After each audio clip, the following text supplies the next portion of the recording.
Ça a été l'un des succès des Journées du patrimoine. L'ouverture du Normandie, l'ancien cinéma-théâtre du Havre, a attiré des centaines de curieux ce week-end. Des retrouvailles émouvantes avec des Havrais pleins de souvenirs. Une file d'attente devant le Normandie, ça n'était pas arrivé depuis 30 ans. Et même si la restauration du cinéma-théâtre est loin d'être achevée, la scène fait toujours rêver ceux qui ont fréquenté les lieux.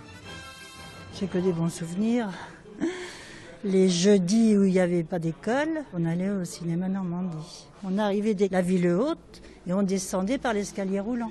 Quand on faisait Noël, c'était merveilleux parce qu'on avait une orange, on avait des petits cadeaux.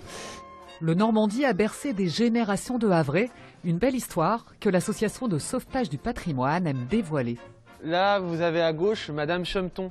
C'est cette personne-là qui a créé le Normandie en 1934. Traumatisée par la Première Guerre mondiale, la Havraise veut créer un lieu de divertissement qui réconforte encore après la Seconde Guerre mondiale. C'était un des seuls cinémas encore debout. C'était vraiment un lieu vivant qui pouvait accueillir 1200 personnes tout de même. Et la revue de Bergeau était vraiment appréciée des Havrais, donc il y avait vraiment des centaines de personnes qui faisaient la queue pour venir dans le cinéma-théâtre. Ah, la grande queue dehors. On attendait pendant des heures pour rentrer des fois parce que quand le film des fois était un petit peu en retard, on attendait, il y avait une grande file d'attente. Cinéma et salle de spectacle à la fois, le Normandie propose un large éventail culturel et a su s'adapter au goût du temps. Les anciens ont connu Michel Thor, des gens comme ça, des Beko et tout. Bon, nous, dans les années 80, entre autres, au moment où il y a eu Tross et tout ça, qui est venu...